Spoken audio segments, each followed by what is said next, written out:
represent you in a way that I don't think has been done in a long, long time.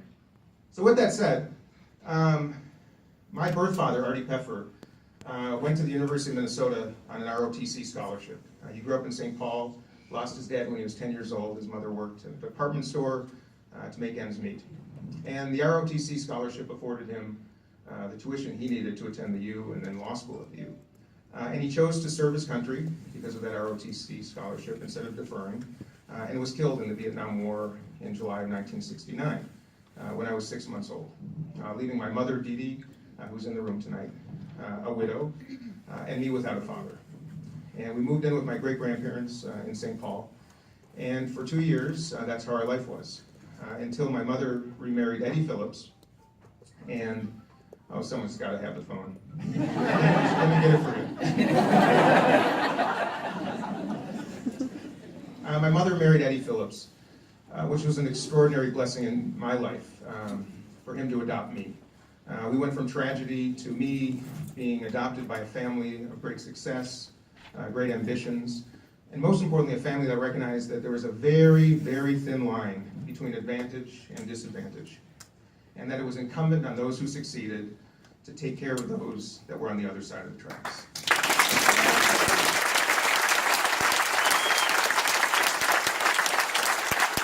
And rest assured, there's going to be some mud thrown at me for being out of touch, above it all, wealthy candidate. But let me assure you, and to anybody that might accuse me of that, I know better. I know how lucky I am. I know the responsibility of people like me to take care of those who aren't so darn lucky, especially in a country like ours. And that's why I'm doing this. When I was adopted in this family and brought up, so fortunate, I started my life right here in Edina. We moved to Edina. I went to Edina Highlands School. I went to this library quite regularly, so to come back tonight as a candidate for U.S. Congress is particularly special, because this is where I came to not do my homework. I think I have a couple teachers in the room today. And then I went to, my parents moved me over to the Blake School in Hopkins when I was a middle schooler. And in 1980, some of you might remember, okay, plenty of you might remember, that John Anderson, a Republican congressman from Illinois, ran for president as an independent in 1980. And lo and behold, he came to my school and spoke when I was 11 years old. And I remember a couple things in his speech. I didn't know much of what he was talking about, but he said a couple things that still to this day inspire me, and that's one reason I'm here. He said you need independence in government. Without independence, parties take over and democracy is ruined. And he said money in politics is a great corrupter of our democracy and needs to be addressed. Yes. And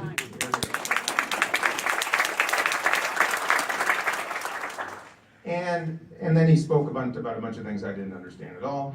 And that evening I went to dinner with my family downtown Minneapolis, my great-grandparents, my grandparents, my parents, my brother, and me. And my grandmother, as some of you know, was Dear Abby. And she was fond of giving me advice. More than you could imagine. And she turned to me and said, "How's your day today?" And I said, "Oh, it was so amazing, Grandma. This guy who's running for president of the United States came and spoke to our class, and you couldn't believe it." And she said, "Before you continue, are you a Democrat or Republican?" And I said, I don't know, Grandma. I'm 11 years old. I don't know. And she said, "Dean, you're a Democrat." So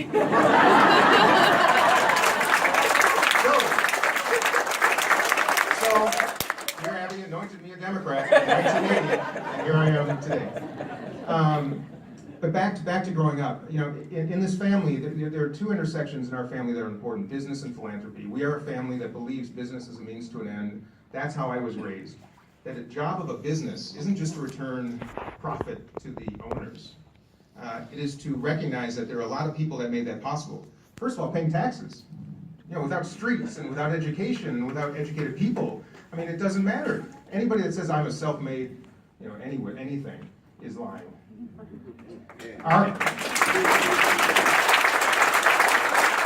That said, I also believe we pay plenty of taxes, but I'll get to that later. But our employees, we're a business that in the 1940s, my great-grandfather started what is recognized as one of the country's very first employee profit-sharing plans. And I have the documents that I keep on my desk because it's that important to us. We recognize that the most joy of creating a business is sharing success with those who make it possible. And then furthermore, investing in the communities in which that success is made. Those are founding principles of our family. And that's the intersection with philanthropy, which is where I've spent a considerable amount of my professional life, managing our businesses, growing them, and most importantly, returning a lot of that success to our communities. And over the last number of years, I've recognized that as hard as we work, as hard as we try to go upstream and make investments in kids and further social programs, that without sound, like we're a country that affords public education to every single child in this country, regardless of income or advantage or disadvantage. And I've always found it a little strange that we don't put healthcare in that same category. Why a country of this kind of extraordinary success, the most successful in human history, doesn't look at healthcare the same way we look at education. Those are the bookends of life when you get down to it. So at the end of the day, I'd like to see healthcare provided to every single American, regardless of age, condition, or income. That's what I'd like to see. Now that said, look, I'm a big fan of Bernie Sanders too, by the way, and I liked a lot of what he said. And by the way, he did a wonderful service to this country by speaking up and telling some hard truths to this country that I really admire. So I want to acknowledge him, and I also want to say that dreaming is easy. Anybody who's been in business knows that the idea is the easy part. Executing it is hard, especially in a country that has a wide array of positions, perspectives, and ideologies. So what do I want to see? I want to see healthcare eventually afforded to all, somehow, some way. But I recognize right now there's an acute issue. You know, the ACA was imperfect. There's no question about it. I'd be the first to tell you that it needs to be modified. By the way, it would be nice if Congress started by simply upholding the law and making the investments that are required, including the enforcement of the mandate, because without those younger, healthier, insurees, the whole system collapses. It's a house of cards, and that's the card on the very bottom. So that's the acute issue right now. The ACA definitely needs to be modified and enhanced. I know one thing, the AHCA is completely misguided.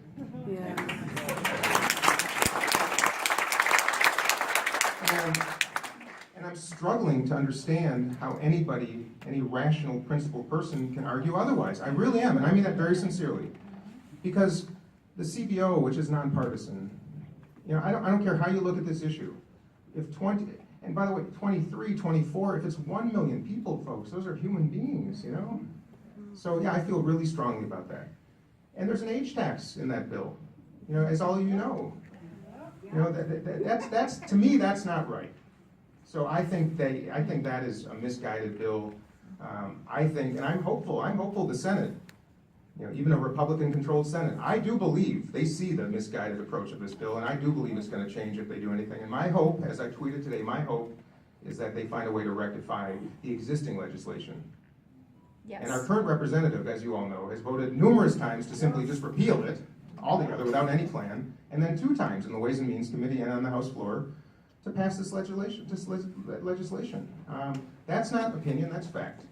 You can all look at the reports, you can look at the CBO, you can research it yourself. I disagree with that. And that's how I feel. And healthcare, as I think I'm going to hear time and time again over the next number of months until November of next year, is probably going to be one of the most important issues that this country faces. And I intend to play a big role and a very vocal voice in trying to improve it. And I will say another thing about healthcare, because what we're talking about right now is simply reformation of insurance. That's one of the issues. That's one of the legs of the stool. The provision of care, and I have a little experience in this at Aligna Health System. I chaired the board and I served on the board, and I came to understand that the provision of care is where this all begins. We have a misaligned system right now that essentially rewards procedures and prescriptions, does not reward outcomes, and does not reward quality. And you can't run an enterprise by doing that.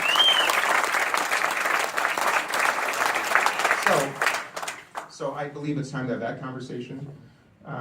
We devote this, let me say it this way, healthcare consumes almost 18% of this country's gross domestic product. That is almost double the developed world average. I believe that there's enough money in healthcare right now to cover every single American and provide quality care. There is a lot of money being pulled off the table by very smart enterprises that can be redirected, I believe, to provide care, and where everybody can win. There's room for everybody. When you're consuming 18% of our GDP for healthcare, there's plenty of room in there, folks. And I intend to try to find a way, a bipartisan way, with thoughtful Republicans, to try to find a way to rectify that and be an enlightened country that leads again. Talk about making America great again. Let's start with doing nice things for people.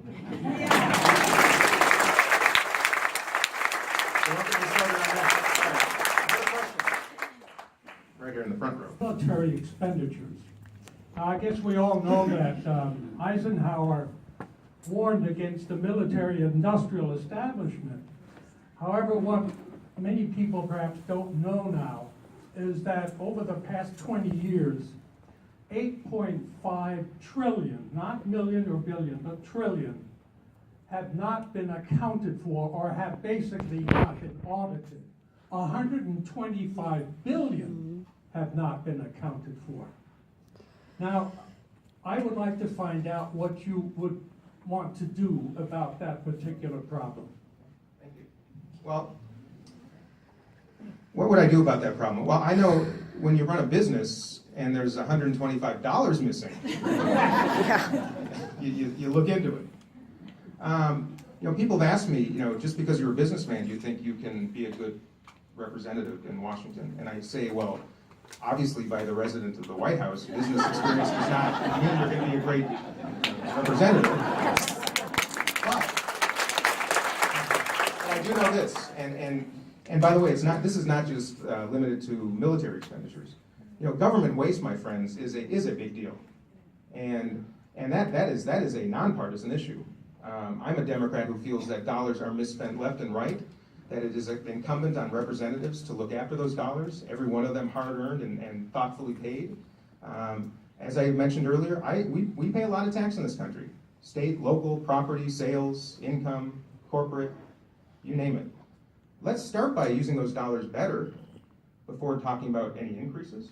I don't think that's necessary. And I believe in a Congress that's filled with people who are there for the right reasons and are not beholden to any special interests or as many, and the military complex, if you will, in this case, can do a much more thoughtful job in looking after those dollars. But I don't think it's limited just to military. And by the way, I'll also say military expenditures in this country, a lot of the greatest inventions of this century have come from some of those investments in the military, which is troublesome to many, and I understand that.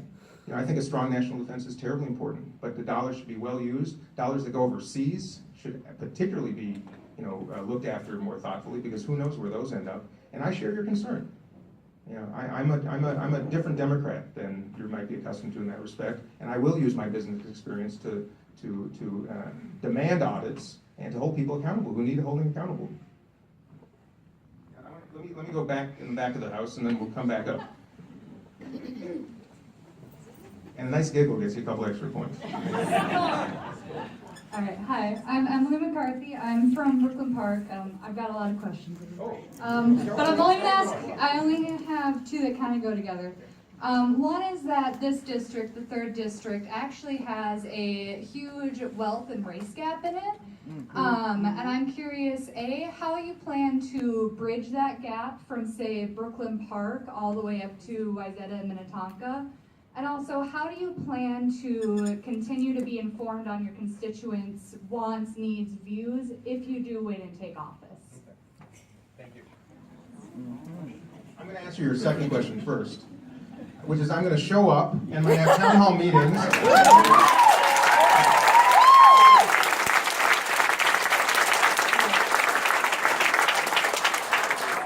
The sad truth about the last 6 months is the things that are suddenly becoming normalized concern me, including the simple responsibility of listening to constituents by holding town hall meetings, knowing you're going to be faced with questions that may be difficult, and knowing you're going to be faced with angry constituents who have the right to be listened to. So I will show up, I will hold town halls, as many as I can, because frankly, this is the joyful part of representation. So that's one. How do the gap, the racial inequality gap and income gap, there's no easy answer. This is multi-generational, has a lot to do with policy, has a lot to do with horrible history. I will tell you that a lot of my professional life in philanthropy has been dedicated to both understand the whys and, most importantly, invest a lot of our family's resources in trying to rectify those whys. We've been spending many years and countless hours and many millions of dollars, particularly in North Minneapolis, where these gaps are as wide as anywhere in this state. And it's in the backyard of the most prosperous city in the entire state of Minnesota, and deeply troublesome to us. And we believe that every child, regardless of where the child is born, to whom the child is born, and under what circumstances the child is born, is entitled as an American citizen to be afforded an extraordinary education. Not a good education, a great education. And it starts there.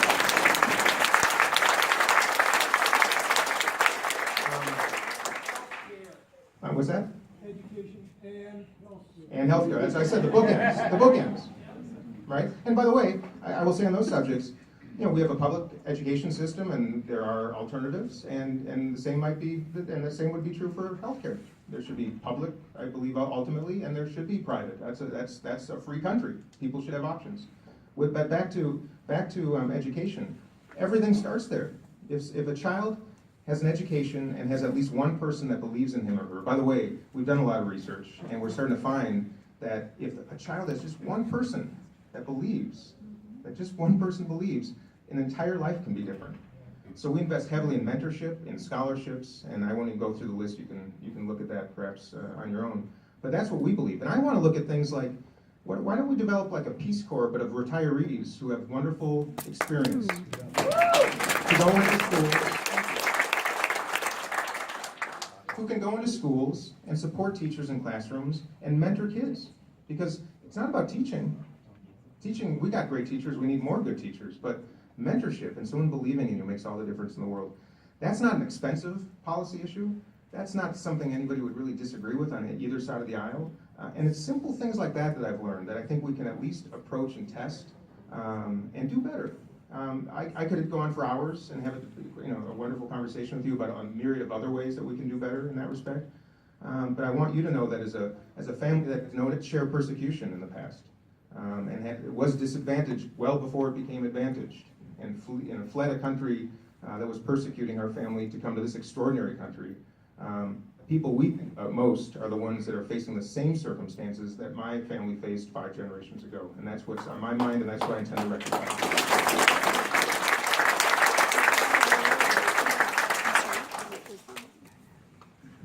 Nancy Schumacher, Coon Rapids. Women's issues, women's rights. I want to hear you speak.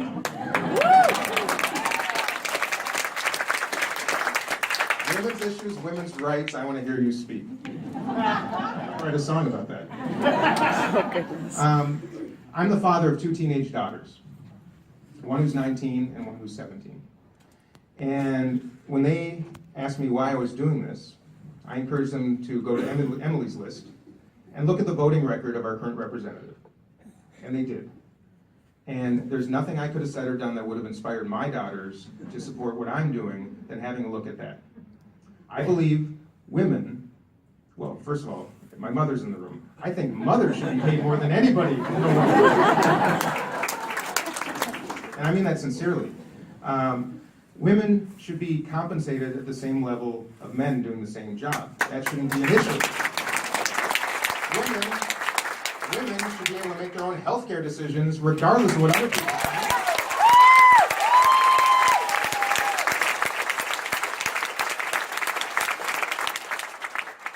And the fact that that has to be met with applause like, yeah, I wish more people felt like that is freaking ridiculous.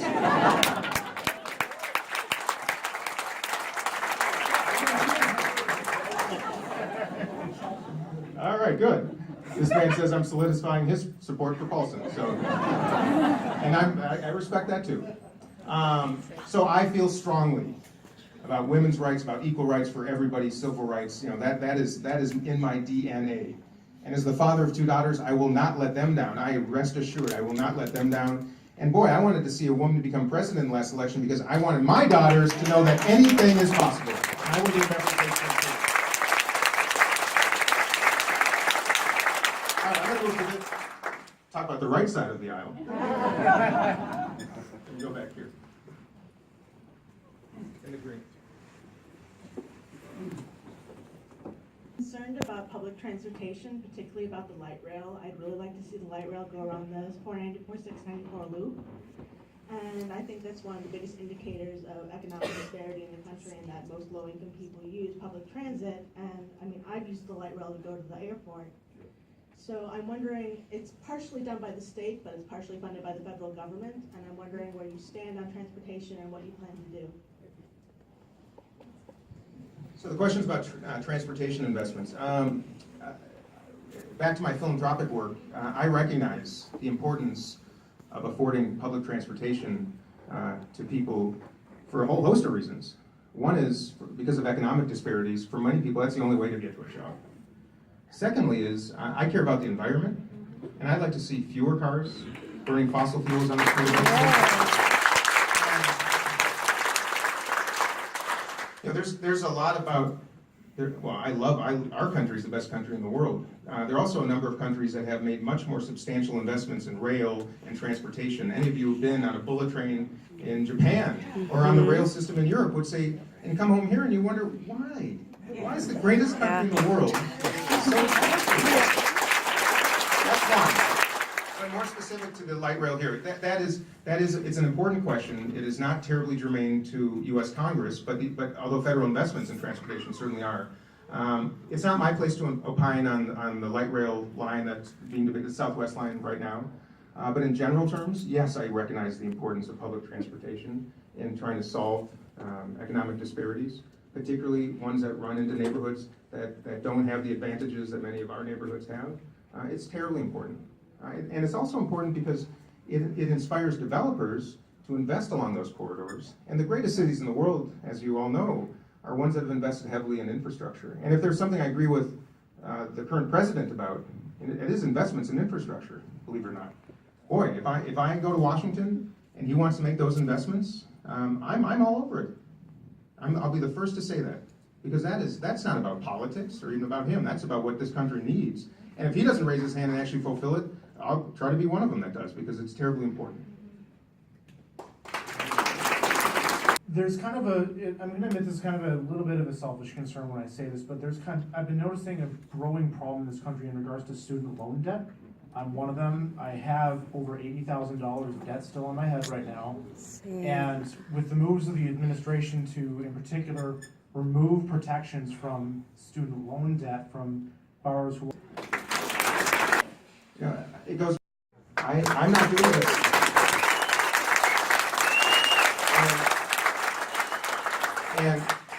And I'm also, you know, I'm not going to entirely self-finance a campaign, because I don't think that's what this country should be doing. I don't think we should just have candidates of means and candidates who are beholden to parties. So that means I gotta work twice as hard, and I gotta go twice as far, and I'm doing that joyfully. And the answer is yes, I wanna have these gatherings with 5,400 of you in every room. And I encourage you to reach out to me and my campaign and extend invitations if you'd be so kind. I want to come visit you. I want to do kitchen table visits. I want to do library visits. You know, I want to meet everybody that's willing to at least sit down and have a talk and change the conversation. So the answer is absolutely. This is the first of many, and I like how this is going so far. So I think I'm going to do more of them. Now we're to the border. Thanks, Kelly. You know, are there any Native Americans in the room? Did someone raise their hand? Okay, first of all, okay, I don't mean to point anybody out, but that's joyful to me, because but for you, the rest of us are immigrants.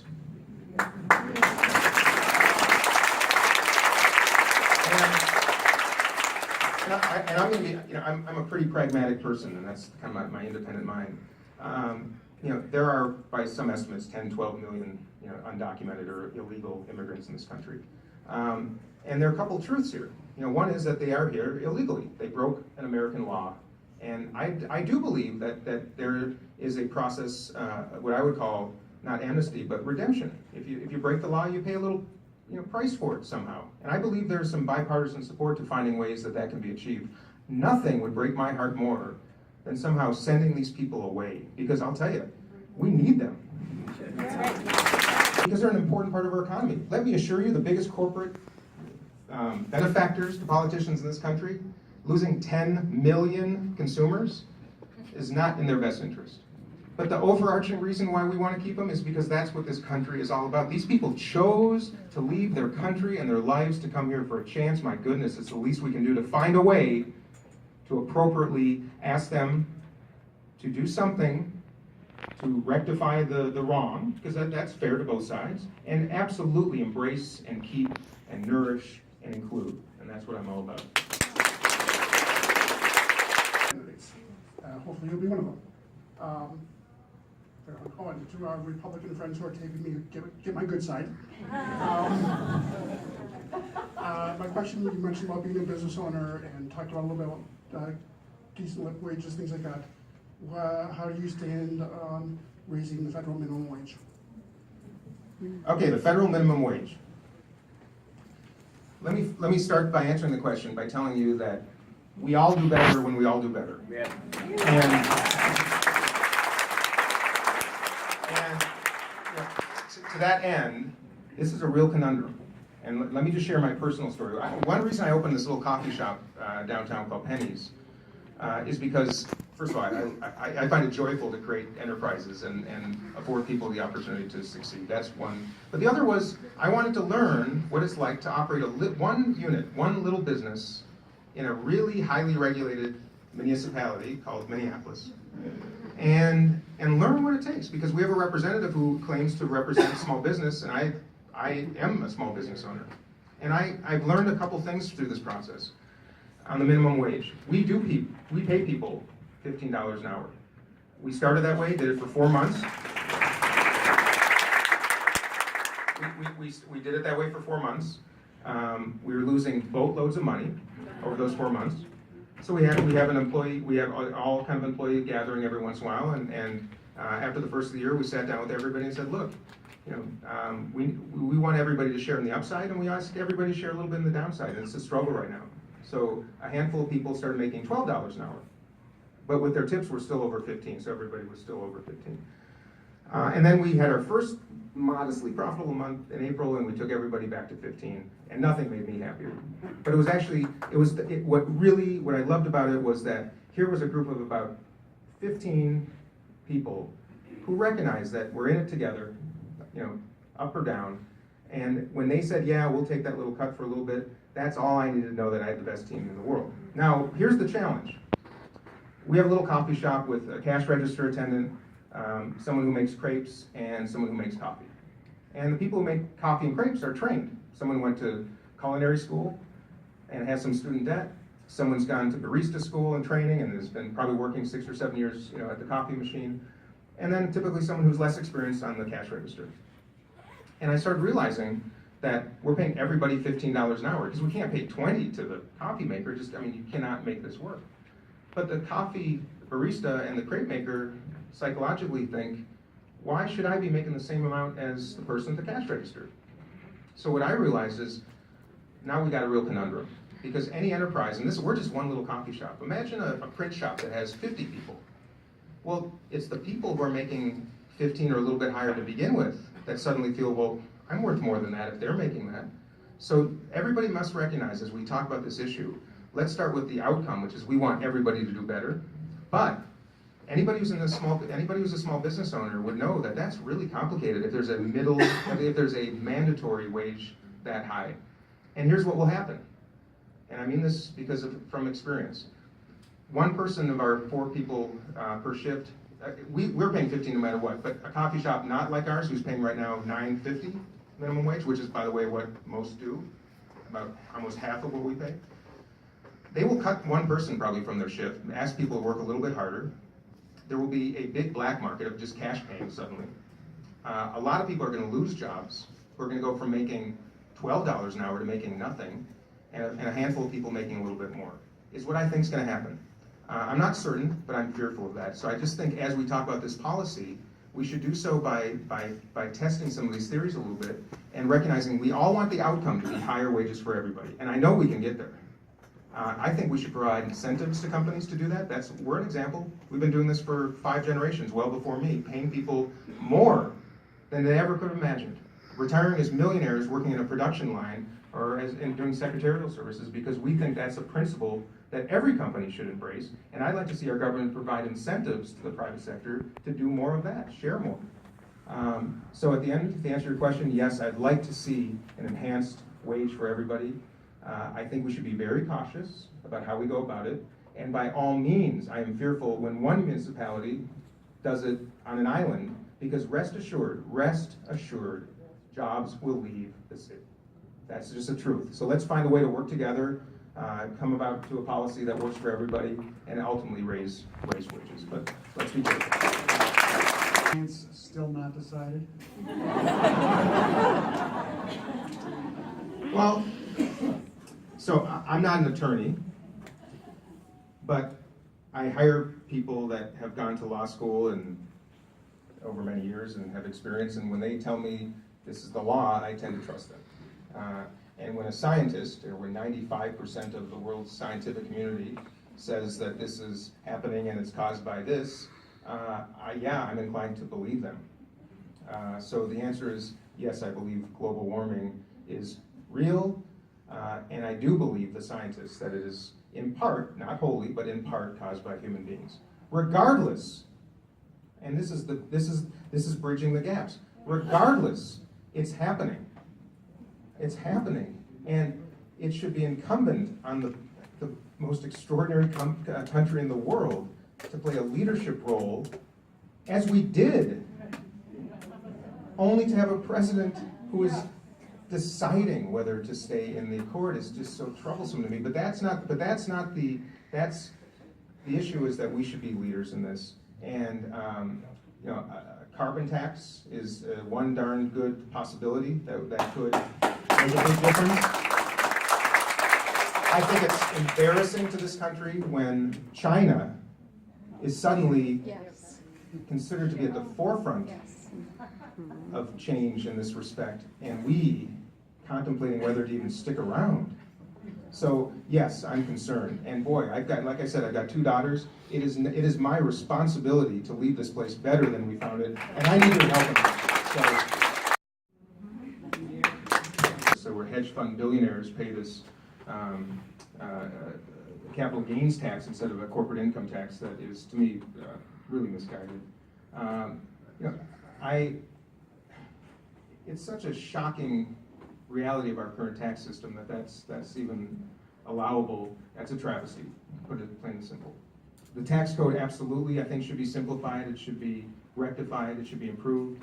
I think, again, there are ideas on both sides to do that. It's not fair in a country like ours. And by the way, I will go on the record as saying I think U.S. presidents should absolutely share their income tax.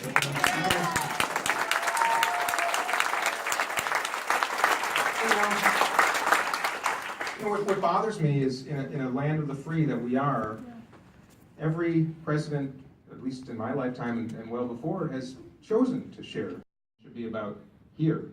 And the truth is, politics and campaigning is a multi-billion-dollar business managed out of Washington, D.C., in which a lot of people are making lots and lots of money. Like the healthcare system, it is completely misaligned with those who it is supposed to serve. The reason you see all these negative ads, by the way, everybody, they work. But the real reason you see all these negative ads on television is because television stays mission 10 to 15%. And after the last election in November, I woke up dismayed, but hopeful, because I do believe it's a responsibility of Americans to afford an opportunity to a newly elected president to perform. The same way that I would have hoped Trump supporters would have supported Hillary Clinton had she been elected president. It is a responsibility, though, and I did afford him that chance. The last number of months, though, and certainly the last number of weeks, made me gravely concerned. And that's one reason why I'm here today, because there's a time in everybody's life between this intersection of need and opportunity where you have to stand up. And I'm grateful for all of you for being here. Many of you are standing up. And that's what excites me about democracy. Well, you actually are all sitting down. But those of you who are standing up, thanks for standing up. And then you know, Representative Paulson is not somebody that I abhor by any stretch. He is not Donald Trump, but he has been voting lock, stock, and barrel along with Donald Trump, and I believe misrepresenting this district. Yes.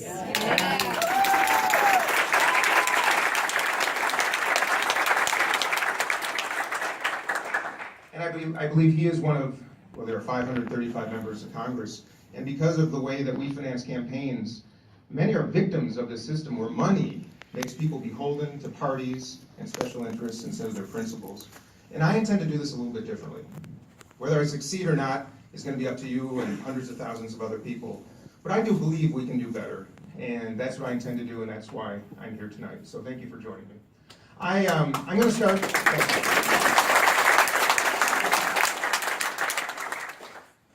I'll start by just telling you a little about me, just a little bit, because this is a conversation.